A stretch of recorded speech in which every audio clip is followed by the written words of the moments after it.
नमस्कार, स्वागत है आप सभी का हमारी आज की नई वीडियो में। जैसा कि मैंने आप सभी को बताया था कि एमआरई सॉल्यूशन के ऊपर आप सभी को नीट की प्रिपरेशन अच्छे से करवाई जाएगी। तो उसी से रिलेटेड आज मैं आप सभी को हमारा फर्स्ट लेक्चर है जिसमें चैप्टर नंबर 2+1 का जो चैप्टर है वो है हमारा बायोलॉजिकल क्लासिफिकेशन के बारे में। बॉटनी हमने शुरू कर रखी है। लास्ट लेक्चर में इंट्रोडक्शन में मैंने आप सभी को कुछ हमारे चैप्टर्स बताए थे और मैंने आपको बताया था कि हम इन सभी चैप्टर को 1 बाय 1 कंप्लीट करने वाले हैं। तो आज के लेक्चर में हम इसी चैप्टर को शुरू करेंगे जिसमें मैं आपको बायोलॉजिकल क्लासिफिकेशन के बारे में बताऊंगा। बायोलॉजिकल क्लासिफिकेशन होती क्या है? आप सभी ने देखा है कि हमारी जो अर्थ है ना, उसके ऊपर बहुत सारे ऑर्गेनिज्म आपको देखने को मिलते हैं। हर एक ऑर्गेनिज्म, जैसे लिविंग ऑर्गेनिज्म की बात करें, चाहे वो प्लांट हो, एनिमल हो, तो उन सब की हमें मॉर्फोलॉजिकल कैरेक्टरिस्टिक्स, एनाटॉमिकल कैरेक्टरिस्टिक्स और भी बहुत सारी चीज़ें हमें देखने को मिलती है। तो उसी के अकॉर्डिंग हम उनको क्लासिफाई करते हैं, मतलब आइडेंटिफाई करते हैं कि कौन से ऑर्गेनिज्म को किस कैटेगरी में रखा जाएगा। तो उसी के रिगार्डिंग ये हमारा पूरा चैप्टर रहेगा। कुछ ऑर्गेनिज्म को मैं बहुत ही अच्छे तरीके से आपको सब बताऊंगा कि कुछ करैक्टर ऐसे हैं जिसकी वजह से किसी ना किसी ऑर्गेनिज्म को एक कैटेगरी के अंदर रखा जाता है। जैसे आपने एग्जाम्पल सुन रखा है बैक्टीरिया को, ठीक है। अगर बैक्टीरिया एक ऐसी कैटेगरी है जिसमें हम 5 किंगडम आगे पढ़ने वाले हैं, तो मोनेरिया के अंदर सबसे ज़्यादा बैक्टीरिया आपको देखने को मिलते हैं।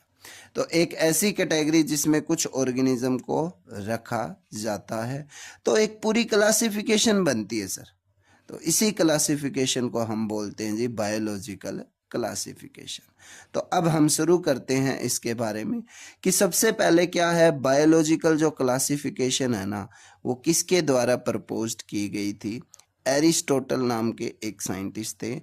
उन्होंने ना कुछ चीज़ों को यूज़ किया था, जैसे उन्होंने मॉर्फोलॉजिकल करैक्टर के बारे में चीज़ों को क्लासिफाई किया था। उन्होंने बताया था प्लांट और एनिमल्स को, क्योंकि जब लिविंग की बात की जाती है या तो हम प्लांट की बात करेंगे या फिर हम किसकी बात करेंगे, एनिमल की।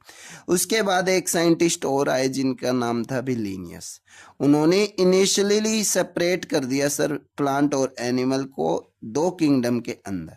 पहला किंगडम दिया गया सर प्लांटिया। प्लांटिया का मतलब ये हो गया जिसमें क्या मौजूद है सर, हमारे सारे प्लांट है। दूसरा किंगडम दिया गया भी एनिमिलिया। एनिमिलिया का मतलब है जिसमें सारे क्या मौजूद है सर, एनिमल मौजूद है। तो हमने 3 किंगडम को सिस्टम को देखा, जिसमें पहला किंगडम हमारा कौन सा था भी, प्रोटिस्टा सर, जिसमें इंक्लूड है हमारा प्लांटिया एंड अदर किंगडम जो है एनिमिलिया। ये क्रिएटेड किया गया था सर हैक्कल के द्वारा। हैक्कल भी हमारे एक क्या थे, माने जाने एक बहुत ही अच्छे क्या थे सर, साइंटिस्ट थे भाई, ठीक है। उसके बाद सर, ठीक है, कोपलैंड आए। उन्होंने क्लासिफाई किया सर सभी किंगडम को, किंगडम कितने में सर, 4 में, ठीक है। तो उन्होंने क्लासिफाई, जब किंगडम को क्लासिफाई किया तो उन्होंने आपको बताया कि कौन से किंगडम को कहाँ रखा जाता है। इसके बेसिस पे उन्होंने बोला जितने भी आपके मोनेरिया है ना, वो सारे प्रोकैरियोट्स के अंदर आएंगे, ठीक है। उनके बाद उन्होंने बोला प्रोटिस्टा जो है ना, वो हमारा एक यूनिसेलुलर यूकैरियोटिक है। तो आपको याद रखना है यूनिसेलुलर यूकैरियोटिक है। उसके बाद बोला जी मेटाफाइटा, ठीक है। मेटाफाइटा बोला मल्टी सेलुलर प्लांट है सर। उसके बाद बोला मेटाजोआ, बोले मल्टी सेलुलर यूकैरियोटिक है, ठीक है। यूकैरियोटिक सारे ऑर्गेनिज्म नहीं बताए उन्होंने। देखो यूकैरियोटिक को इन्होंने मल्टी सेलुलर यहाँ भी बोला और यहाँ यूनिसेलुलर भी बोला, ठीक है। उसके बाद उन्होंने एक्सेप्ट किया भी क्लासिफिकेशन का ना 5 सिस्टम है, जो किसके द्वारा दिया गया था भी, वेटेकर के द्वारा। कब दिया गया था, 1969 के अंदर। ये क्वेश्चन काफ़ी बार एग्जाम में पूछा जाता है कि 5 किंगडम किसने दिया था, ठीक है। इसका मेन क्राइटेरिया क्या था अभी क्लासिफिकेशन का, इन्होंने किसी भी ऑर्गेनिज्म का सेल स्ट्रक्चर देखा, बॉडी की ऑर्गेनाइजेशन देखी, मोड ऑफ न्यूट्रिशन देखा और रिप्रोडक्शन देखा, और साथ के साथ उसकी क्या बताई भी, फाइलोजेनेटिक। फाइलोजेनेटिक का मतलब होता है इसकी इवोल्यूशनरी हिस्ट्री के बारे में उन्होंने बताया। तो उन्होंने हर एक करेक्टर को 5 किंगडम के ऊपर क्लासिफाई किया। तो 5 किंगडम किसके द्वारा दिया गया था अभी, वेटेकर के द्वारा। ठीक है, तो सबसे पहला करेक्टर इन्होंने सेल टाइप देखा, फिर सेल वॉल देखी सर, फिर न्यूक्लियर मेम्ब्रेन देखी, फिर बॉडी को ऑर्गेनाइजेशन देखा, फिर मोड ऑफ न्यूट्रिशन देखा। ठीक है, तो इसके बेसिस पे उन्होंने बोला मोनेरिया के बारे में बताया, सेल टाइप बताई कि कैसी रहेगी सर, प्रोकैरियोटिक रहेगी। उसके बाद सेल वॉल बताई सर, नॉन सेलुलोसिक, इसका मतलब है प्रोकैरियोटिक में जितने भी हमारे बैक्टीरिया वो सारे आएंगे, और नॉन सेलुलोसिक के अंदर पॉलीसैकेराइड प्लस अमीनो एसिड होगा। उसके बाद न्यूक्लियर मेम्ब्रेन क्या है सर, एब्सेंट है।